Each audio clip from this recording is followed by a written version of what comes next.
नमस्कार बच्चों, मैं तेज ग्रामीण सहायक आचार्य बीएसटी राजकीय महाविद्यालय बयाना। आज हम अध्ययन करेंगे लाभ मात्रा लाभ विश्लेषण, कॉस्ट वॉल्यूम प्रॉफिट एनालिसिस।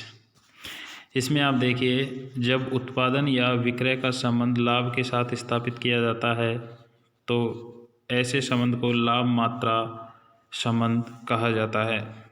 वस्तुतः लाभ मात्रा संबंध लाभ पर विक्रय या उत्पादन मात्रा, लागत मूल्य, उत्पादन मिश्रण में होने वाले परिवर्तन के शुद्ध प्रभाव को प्रकट करता है तथा यह स्पष्ट करता है कि लाभ लागतों, मूल्यों और मात्रा के पारस्परिक प्रभाव का फलन एवं परिणाम है। व्यवहारिक दृष्टि से लागत मात्रा लाभ के अंतर्गत मुख्यतः मात्रा में परिवर्तन एवं लाभ के परिवर्तनों के मध्य सापेक्षिक संबंध की जांच की जाती है। इसमें यह देखा जाता है कौन सा उत्पाद सर्वाधिक लाभ देने वाला है, विक्रय मूल्य में कमी करने पर लाभ पर क्या प्रभाव पड़ेगा, विक्रय मात्रा या उत्पादन मिश्रण में परिवर्तन करने पर लाभ पर क्या प्रभाव पड़ेगा, संयंत्र के विस्तार के फलस्वरूप लागत, लाभ एवं विक्रय मात्रा पर क्या प्रभाव पड़ेगा। साथ ही में उत्पादन के विभिन्न स्तरों पर कितनी लागत लगेगी, किसी दिए हुए मूल्य पर ग्राहक को संतुष्ट करने वाला उत्पादन स्तर क्या होगा, यदि एक से अधिक उत्पाद का निर्माण किया जाता है तो संयंत्र को प्रभावी ढंग से प्रयोग करने वाली लागत मात्रा संचालन क्रियाओं के संविच्छेद बिंदु कौन से हैं। इसके अलावा नीति निर्माण लाभ नियोजन के लिए इन घटकों में से प्रत्येक घटक के प्रभाव का मापन अत्यधिक आवश्यक है, क्योंकि वास्तविक बजट तथा बजट में निर्धारित लाभों के में अंतर निम्नलिखित घटकों में परिवर्तनों के फलस्वरूप होता है, जैसे विक्रय मूल्य, विक्रय मात्रा, परिवर्तनशील लागतें, स्थायी लागतें और उत्पादन मिश्रण। लाभ नियोजन के लिए इन सभी घटकों पर विचार किया जाना आवश्यक होता है। लागत लाभ मात्रा विश्लेषण उन घटकों के मध्य संबंधों को प्रकट करने का माध्यम है जो लाभ नियोजन के लिए आधार प्रदान करते हैं। अतः लेखापाल को इन तथ्यों को एकत्रित करके उन्हें प्रबंधक के समक्ष सही बोधगम्य प्रतिवेदनों के रूप में प्रस्तुत करना चाहिए। अब आपको इसमें एक महत्वपूर्ण टॉपिक ध्यान रखना है, सीमांत लागत हेतु अर्ध परिवर्तनशील लागतों का विभाजन, यानी मार्जिनल कॉस्ट के निर्धारण करने के लिए अर्ध परिवर्तनशील लागतों का विभाजन किस प्रकार किया जाता है, यानी semi variable cost. Semi variable cost English में कहते हैं अर्ध परिवर्तनशील लागतों को। यानी अर्ध परिवर्तनशील लागतें क्या होती है? अर्ध परिवर्तनशील लागतें वे लागतें हैं जिनमें एक हिस्सा तो परिवर्तनशील होता है और एक हिस्सा स्थायी होता है, उन्हें कहा जाता है अर्ध परिवर्तनशील लागतें। जैसे उत्पादन में वृद्धि या कमी होने पर अर्ध परिवर्तनशील लागतों में कितनी कमी या वृद्धि होगी, इसका सही अनुमान लगाना कठिन कार्य है। इस कारण से किसी भी उत्पादन स्तर पर प्रति इकाई लागत ज्ञात करने में कठिनाई उत्पन्न होती है। अतः अर्ध परिवर्तनशील लागतों को किसी समुचित आधार पर स्थिर और परिवर्तनशील लागतों में बांटा जाता है, क्योंकि अर्ध परिवर्तनशील लागतें क्या होती है, उनका कुछ भाग तो परिवर्तनशील होता है और कुछ भाग स्थिर होता है। अर्ध परिवर्तनशील लागतों का विभाजन करने की कोई एक सामान्य पद्धति नहीं है बच्चों। भिन्न भिन्न परिस्थितियों में भिन्न भिन्न पद्धतियों का प्रयोग किया जाता है। यहाँ पर यह भी जानना जरूरी है कि सभी अर्ध परिवर्तनशील लागतों का विभाजन करना संभव नहीं है। अनेक परिस्थितियों में तो यह आवश्यक भी नहीं है कि अर्ध परिवर्तनशील लागतों का विभाजन मुख्य रूप से किया जा सके।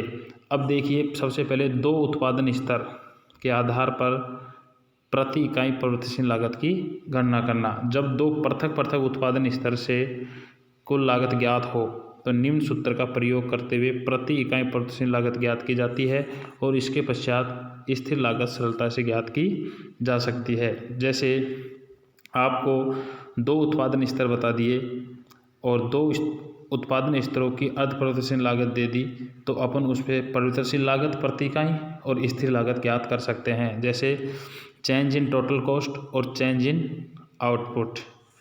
वेरिएबल कॉस्ट पर यूनिट निकालने का फॉर्मूला है। तो देखिए आप, एग्जाम्पल नंबर 1 कहता है यदि 2000 इकाइयों की अर्ध परिवर्तनशील लागत 1500 रुपये है और 3000 इकाइयों की अर्ध परिवर्तनशील लागत 20,000 रुपये है। यानी 2000 इकाइयों का उत्पादन करते हो तो सेमी वेरिएबल कॉस्ट क्या होती है, जिसका कुछ हिस्सा तो वेरिएबल होता है और कुछ हिस्सा स्थायी होता है, 15,000 है। और 3000 इकाइयों की लागत कितनी है, 20,000 रुपये है। तो आपको प्रति इकाई परिवर्तनशील लागत ज्ञात करनी है और कुल स्थिर लागत ज्ञात करनी है। तो इसको एग्जाम्पल को आगे सोल्व कर रखा है, वो दिखाएंगे। तो अपना फॉर्मूला था वेरिएबल कॉस्ट पर यूनिट ज्ञात करनी है आपको और कुल स्थिर लागत ज्ञात है। वेरिएबल कॉस्ट पर यूनिट का फॉर्मूला था चेंज इन टोटल कॉस्ट। तो टोटल कॉस्ट 2000 इकाइयों पर 15,000 है और 3000 पर 20,000 है। तो चेंज इन टोटल कॉस्ट में कितना चेंज होगा वो देख लेंगे। 15 से 20,000 हो गए, यानी 5,000 का चेंज हो गया। और चेंज इन आउटपुट पहले 2000 इकाइयाँ आउटपुट था, अब 3000 हो गई, तो 1000 इसमें चेंज हो गया। तो आगे इस एग्जाम्पल को सोल्व को देखिए आप। तो देखिए वेरिएबल कॉस्ट पर यूनिट निकालने के लिए चेंज इन टोटल कॉस्ट 15,000 से 20,000 हो गई, यानी 5,000 वृद्धि हो गई। और चेंज इन आउटपुट 2000 से 3000 हो गया, यानी 1000 बढ़ गया। तो 5000 में 1000 का भाग दिया तो 5 रुपये पर यूनिट क्या आ गई, आपकी वेरिएबल कॉस्ट आ गई। अब फिक्स कॉस्ट आप निकालोगे तो 2000 यूनिट पे निकाल लो, चाहे 5000 पे 3000 पे निकाल लो, वही बात है। 3000 यूनिट में वेरिएबल कॉस्ट कितनी होगी, 5 रुपये पर यूनिट है। तो 3000 मल्टीप्लाई 5 यानी 15,000 रुपये वेरिएबल कॉस्ट होगी। और 20,000 टोटल है, तो 20,000 में से 15,000 गए तो 5,000 रुपये। चाहे आप 2 में निकालोगे तो 2000 यूनिट पे 5 रुपये पर यूनिट वेरिएबल कॉस्ट के हिसाब से 5 दूनी 10,000 हो गई। और 15,000 टोटल सेमी वेरिएबल कॉस्ट है, तो 15,000 में से 10,000 गए तो 5। तो आप किसी भी स्तर पे चाहे 2000 यूनिट पे पर स्थिर लागत ज्ञात कर लो या 3000 पे स्थिर लागत ज्ञात कर दो, स्थिर लागत हमेशा स्थिर ही रहती है। और इसका अल्टरनेटिव सॉल्यूशन है जिसकी कोई ज़रूरत नहीं है, बढ़िया यही है। सेमी वेरिएबल कॉस्ट से आप वेरिएबल और फिक्स कॉस्ट ज्ञात करेंगे। तो पहले वेरिएबल कॉस्ट पर यूनिट ज्ञात करेंगे, तो आपको 2 उत्पादन के स्तर दिए जाएंगे। 2000 इकाइयों पर कितनी लागत आती है और 3000 इकाइयों पर कितनी लागत आती है वो दिया गया है। तो आपको सबसे पहले ऊपर चेंज इन टोटल कॉस्ट 2000 पर 15 थी और 3000 पर 20 हो गई, यानी 5000 बढ़ गई। और चेंज इन आउटपुट 2000 यूनिट से 3000 हो गया, तो 1000 ये बढ़ गया। तो 5000 में 1000 का भाग देंगे तो 5 रुपये वेरिएबल कॉस्ट पर यूनिट आ गई। अब 5 रुपये वेरिएबल कॉस्ट पर यूनिट आ गई। तो फॉर एग्जांपल 2000 यूनिटों पर वेरिएबल कॉस्ट मल्टीप्लाई 5 करके 10,000 है। और सेमी वेरिएबल कॉस्ट 2000 यूनिट की 15 है, तो 15 में से 10 गए तो 5,000 रुपये फिक्स कॉस्ट आ गई। आप ऐसे भी निकाल सकते हो। और दूसरा, आप 2 उत्पादन स्तरों के आधार पर परिवर्तनशील लागतों का विक्रय मूल्य से अनुपात ज्ञात करना। यानी ध्यान रखिए बच्चों, आपके पास 2 उत्पादन स्तर दे दिए। यदि 2 उत्पादन स्तरों पर कुल बिक्री या कुल अर्ध परिवर्तनशील लागत दी हुई है, तो निम्न सूत्र के द्वारा परिवर्तनशील लागतों का विक्रय से अनुपात ज्ञात किया जा सकता है। परिवर्तनशील लागतों का विक्रय से अनुपात ज्ञात किया जा सकता है। इस अनुपात को 1 में से घटाकर सरलता से लाभ मात्रा अनुपात ज्ञात किया जा सकता है। तत्पश्चात प्रति इकाई परिवर्तनशील लागत इस लागत की गणना की जा सकती है, यानी variable cost to sales ratio. तो देखिए चेंज इन टोटल कॉस्ट और चेंज इन सेल्स मल्टीप्लाई शो। तो यहाँ change in total cost multiply शो, तो यहाँ पर आपको वेरिएबल कॉस्ट का पता लगाया जा सकता है। जैसे आप देखिए, यदि 20,000 का विक्रय करने पर अर्ध परिवर्तनशील लागत कितनी आती है, 15,000। और 30,000 का विक्रय करने पर अर्ध परिवर्तनशील लागत कितनी आती है, 20,000। और प्रति इकाई विक्रय मूल्य कितना है, 10 रुपये। तो परिवर्तनशील लागत का बिक्री से अनुपात और प्रति इकाई परिवर्तनशील लागत और स्थिर लागत ज्ञात कीजिए। तो देखिए ये सॉल्यूशन यहाँ आपके सामने दे रखा है। तो variable cost to sales ratio था, उसका फॉर्मूला क्या था, चेंज इन टोटल कॉस्ट 20,000, यानी टोटल वेरिएबल कॉस्ट कितनी चेंज हुई, 15,000 से 20,000। और चेंज इन सेल्स मल्टीप्लाई 100। तो variable cost to sales ratio कितना आ गया, 50%। Variable cost to sales ratio कितना आ गया, 50%। अब यहाँ वेरिएबल कॉस्ट पर यूनिट निकालेंगे, तो वेरिएबल कॉस्ट का सेल्स से रेशो कितना है 50%, और सेल्स पर यूनिट कितनी है 10 रुपये। तो 10 रुपये का 50% यानी वेरिएबल कॉस्ट कितनी आ गई 5 रुपये। अब यहाँ पर आप फिक्स कॉस्ट निकाल सकते हो।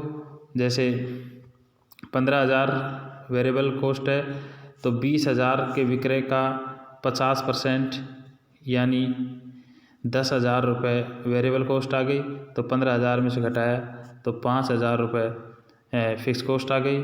और यहाँ अगर 20,000 रुपये की सेमी वेरिएबल कॉस्ट है और इसकी सेल्स है 30,000, तो 30,000 का 50% जो है वो वेरिएबल कॉस्ट आ गई यानी 15,000, और 20 में से 15 गए तो 5,000 रुपये यहाँ ये आ गए फिक्स कॉस्ट। तो यानी दो प्रकार से आप पहले में तो अगर आपको दो विक्रय अर्ध लागत, दो उत्पादन स्तरों पर अर्ध लागत दे रखी है तो वेरिएबल कॉस्ट पर यूनिट निकाल लोगे तो उसका फॉर्मूला तो ये ऊपर दिया गया है, change in total cost upon change in output. और यदि आपको दो उत्पादन स्तरों के आधार पर परिवर्तनीय लागतों का विक्रय मूल्य से अनुपात ज्ञात करना है तो आपको देखना है change in total cost upon change in sales multiply 100। धन्यवाद।